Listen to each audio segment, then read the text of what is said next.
Buka Quran surah kedua ayat 143. Lihat di pertengahan. Wa ma kana Allahu liyudhi'a imanakum. Jika ada hamba siapapun menunaikan salat, aku nggak akan sia-siakan salat yang dilakukan dengan imannya itu. Maksudnya apa? Akan dibalas, diberikan perhatian sesuai dengan kadar salatnya. Disebut dengan iman. Dan yang paling dahsyat, ketika seseorang sholat menghamba, kan gerakannya ruku, sujud, menghamba kan? Maka naik statusnya dari sekedar manusia biasa menjadi abdun. Tuan-tuan, ini rahasia besarnya. Perintahnya, fa'budni, yang kita baca, iyyaka na'budu, asal katanya dari kata abada, orangnya abdun, zamannya ibad.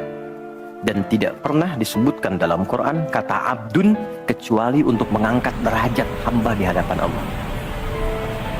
Contoh, Nabi Muhammad ketika peristiwa Isra dan Mi'raj dipanggilnya dengan nama apa? Quran surah 17 ayat 1. Subhanalladzi asra bi abdihi. Tidak disebut nabi, tidak disebut rasul, tapi abdun. Nabi Sulaiman ketika diberikan kekuasaan besar, punya kedudukan yang hebat sampai menundukkan awan. Ya, sebelum Son Goku, Son Gohan punya awan kinton, Nabi Sulaiman sudah punya duluan. Suzuki Yatanabe tahun 96 kan, bikin komiknya. Saya nggak terlalu baca itu atau nonton, tapi saya tahu. Itu awan ditundukkan, angin bolak-balik. Ketika mendapatkan kedudukan itu, sifat yang disebutkan abdun, bukan nabi, bukan rasul. Quran surah 38 ayat 30. Wa wahabna li Dawuda Sulaiman ni'mal abdu. Oke, Nabi Zakaria alaihissalam ketika akan diangkat statusnya dari suami menjadi ayah dan sudah berharap tinggi, dikabulkan, naik status, diberikan anugerah, disebutnya dengan abdun. Quran surah 19 di ayat yang kedua. Dzikra rahmati rabbika abdahu Zakaria. Nabi Nuh diangkat status memimpin kelompok generasi manusia setelah Nabi Adam, naik ke kapal jadi pemimpin besar. Begitu diangkat, yang disebut statusnya abdun. Quran surah 17 ayat 3. Innahu kana abdan syakura. Kenapa disebutkan abdun? Abdun itu sifat penghambaan. Semakin tinggi ibadahnya, semakin tinggi pendekatannya ke Allah, semakin diangkat. Jadi dengan Allah itu, karena Allah Khalik, kita makhluk. Laisa kamitslihi syai', enggak sama sifatnya. Jadi kalau Allah itu jangan terlalu ngangkat. Kalau tinggi direndahkan, kalau rendah ditinggikan. Karena itu kenapa saat sholat kita merendah supaya ditinggikan. Itu poinnya. Jelas ya? Itulah sebabnya kenapa Nabi dijamin surga, turun surah Al-Kautsar itu satu-satunya Nabi yang sebelum wafat turun surganya. Rasulullah dengan turunnya surah Al-Kautsar. Kenapa? Salah satunya karena ibadahnya. Coba lihat kesaksian Sayyidah Aisyah itu di Al-Bukhari nomor hadis 1147. Kedatangan tabi'in namanya Abu Salamah bin Abdurrahman, tanya bagaimana sholat malamnya Nabi. Kata Sayyidah Aisyah, jangan ditanya panjang dan khusyuknya, panjang dan bagusnya. Beliau memang sholatnya 4 rakaat di awal, tapi jangan tanya panjang dan bagusnya. Beberapa sahabat dulu pernah pengen tahu, penasaran, diikuti sholat di belakang Nabi. Ternyata rakaat pertamanya dikira Al-Baqarah 100 ayat akan ruku. Ternyata disambungkan ke 286 ayat sampai selesai. Dikira setelah selesai akan ruku, ternyata Alif Lam Mim lagi, Ali Imran sampai selesai 200 ayat. Dikira ternyata setelah la'alakum tuflihun 200 ayat Ali Imran akan ruku, nyambung An-Nisa 176 ayat. Baru kemudian ruku setelah 5 juz 4 halaman. Ruku. Besoknya orang-orang ini nggak ikutan lagi. Udah. Lain memang levelnya. Salam. Tersentuh kaki Nabi itu dengan tangan Sayyidah Aisyah. Ini menunjukkan sederhana kehidupannya. Bayangkan kan, suami sholat, istri tidur, nyentuh bagian kaki. Kira-kira tidurnya alasnya di mana tuh? Nabi besar loh, ahli surga, hebat, pemimpin besar, kehidupan demikian. Tapi kalau sedang beramal kaya, sodakoh kaya, sholat kaya, kakinya bengkak. Kata Sayyidah Aisyah, kenapa begini ya Rasulullah? Alam takun maghmunah, alam takun ma'sumah. Engkau kan dijamin surga, surahnya sudah turun. Engkau dijaga dari kesalahan, maksum. Jawabannya ringan sekali. Afala akunu abdan syakura. Abdun. Apa nggak boleh aku menjadi hamba yang bersyukur? Ternyata syukur itu kalau dulu para nabi itu pakai ibadah. Jadi kalau dapat nikmat nih teman-teman, ini rahasia hari ini ya, di antara kita saja ya.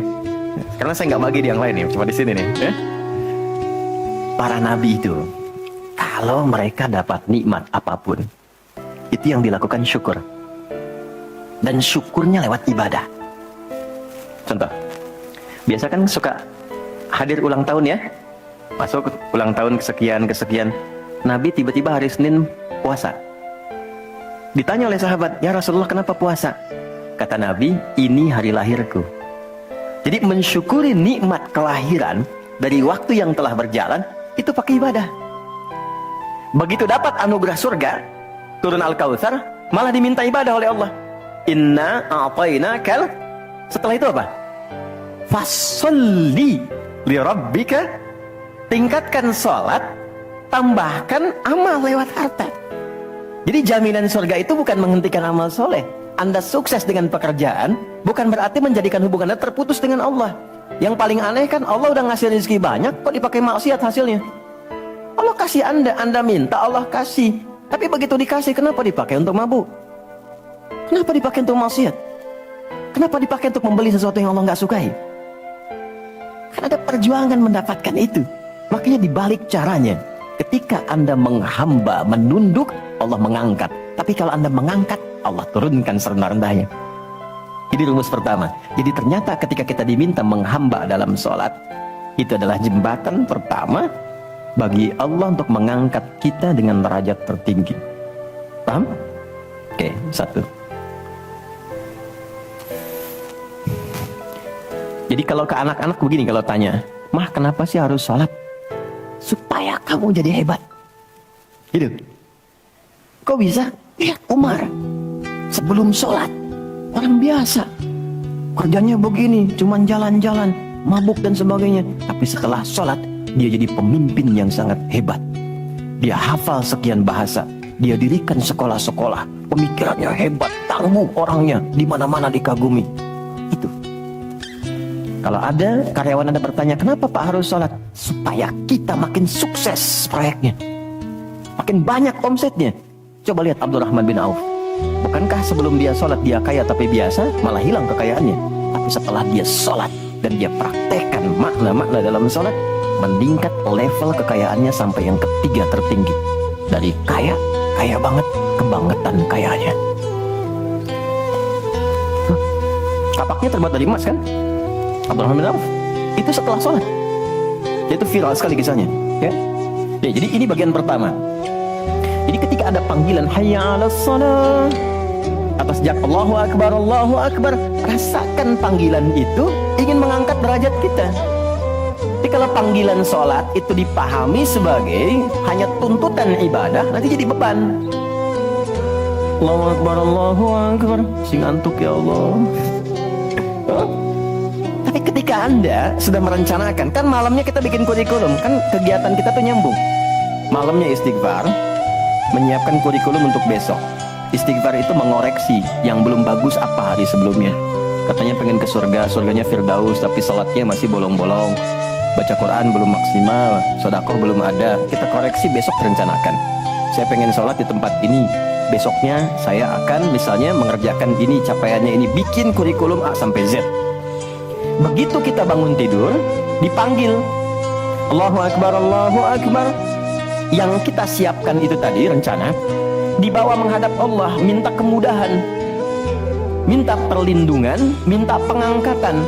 Makanya kenapa sholatnya disebut subuh dari kata asbah, sesuatu yang sudah siap dengan rencana. Wasubhi idza tanaffas, Al-Surah 81 ayat 18. Di orang Islam itu bangun dari tidur, dia sudah punya rencana yang mau dia siapkan ke depan apa.